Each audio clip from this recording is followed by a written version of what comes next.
Well, and a pleasure as we start out our look at the labor force right now to be joined by Marty Walsh, who is the Secretary of Labor for the United States. Secretary Walsh, thanks for a few moments today. No, thanks for having me today. It's great to talk to you at this time. We're kind of highlighting this, because this is graduation time of the year. Lots of students are going out onto the marketplace right now, but just to kind of get your sense of what kind of labor force they're going to be heading into right now.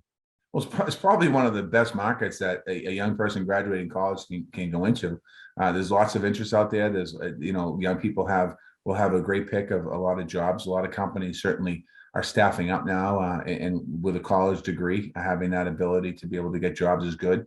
We're seeing good, strong labor participation between young people between the ages of 25 and 54. College students are right in that area. So that's where we're seeing the strongest participation by people in that area. And there's lots of good jobs out there for people to be able to decide, not have 10 people interviewing for one job, but quite honestly, in a lot of cases, having young people having the opportunity to pick and choose where they might want to go.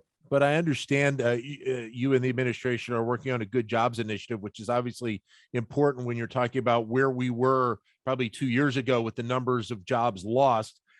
Even though we've built back a lot of them, there's still a lot of work to be done.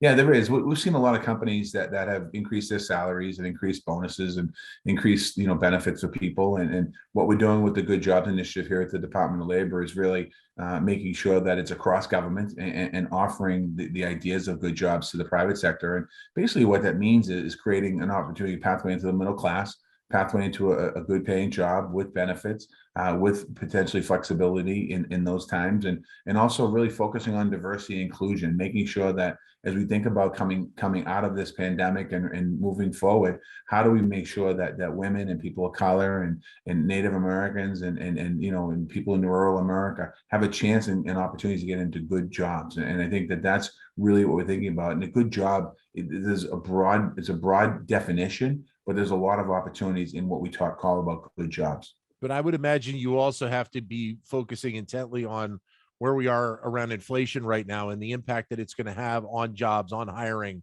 on the potential of losing some of these jobs over the next few months. The hope is that's not going to happen, but obviously it's a potential. Yeah, I'm hoping we don't lose jobs. I mean, I think with inflation, there's lots of different reasons why we're dealing with inflation right now in the country. It goes back to supply chain. It goes back to the pandemic. It goes back to obviously the war in Ukraine and the stresses that the markets are facing right now every single day. And we're doing everything we can, just like when the president began his presidency, did a lot to get people back into work, past the American Rescue Plan. 8.3 million people have returned back to the workforce since President Biden has been president. We have 430 something thousand jobs gained last month. Unemployment rate is 3.6%.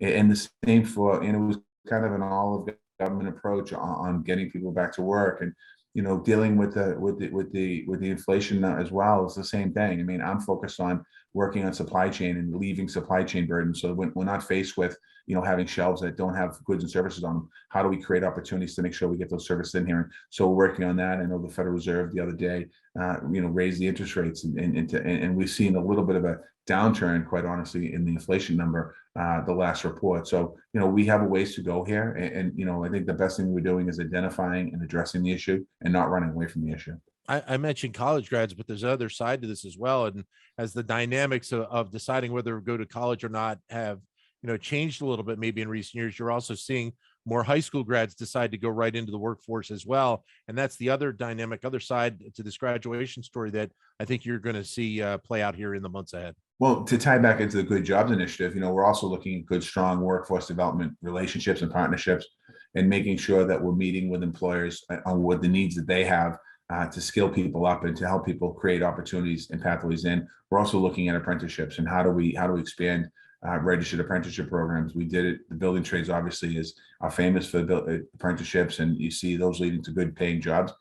We're doing it with trucking and the supply chain. We've been able to sign up over 100, I think it's 120 companies to create a apprentice program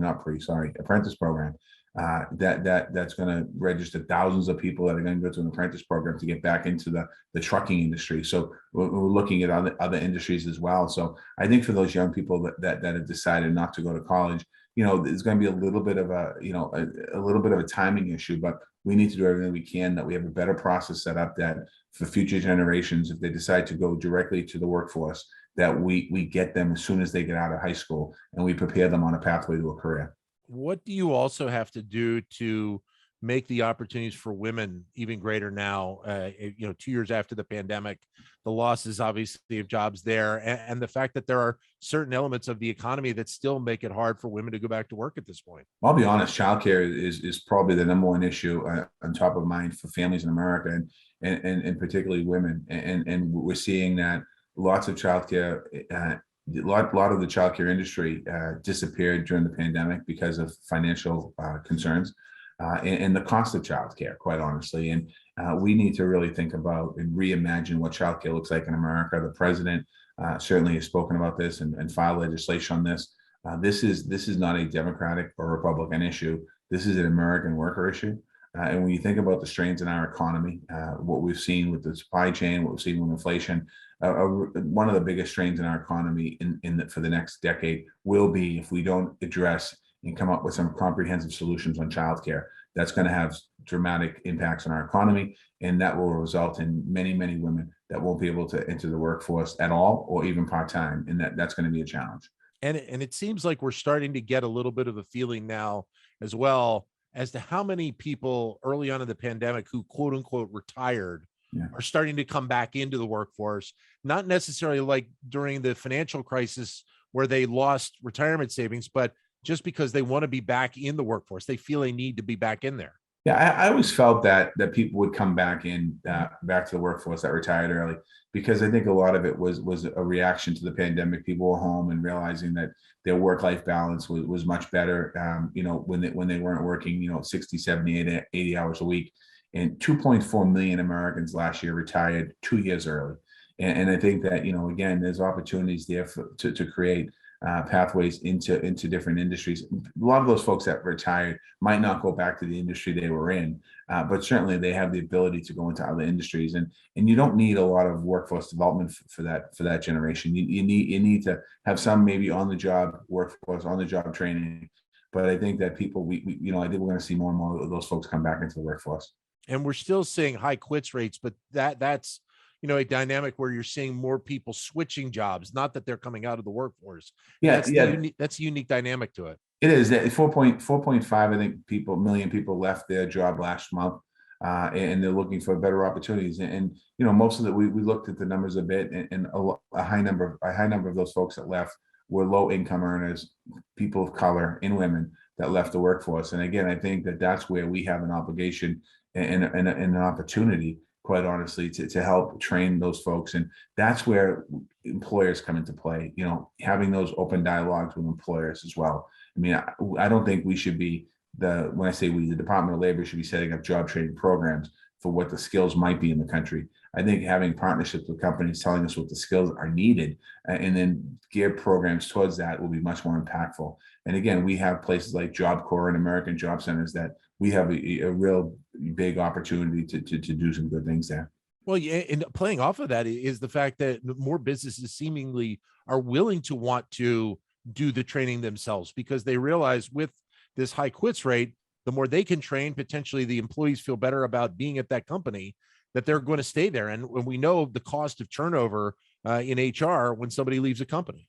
Yeah, and there's a big loyalty factor there. I spent a lot of time now in my time here as secretary talking about people and their trend patterns over the last decade, and what, working for companies. The generation right before you and I, people wanted to work for a company, and in their lifetime, they might have worked for one or two companies.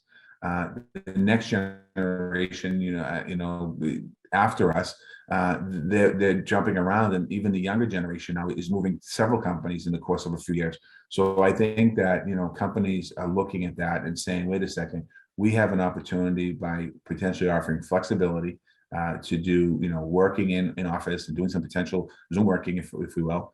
Looking at the benefits, looking at the pay structures, looking at the hours of operation, and really, you and I talked a few minutes ago about our own personal situations that you might need an hour in the middle of the day to do something, to pick up your kids, or maybe visit a parent, or take food to somebody, or be able to do things like that. I think a lot of employers are realizing that, and I've talked to them. I've talked to major employers in America that have said that, before the pandemic, everyone was in the office 5 days a week. During the pandemic, everyone was home. As they started to bring people back into the office, now they're doing somewhat of a hybrid where people in the office, 4 days a week, and they have that one flex day that they can jump around, but they're still working that day, but they have a little bit of flexibility.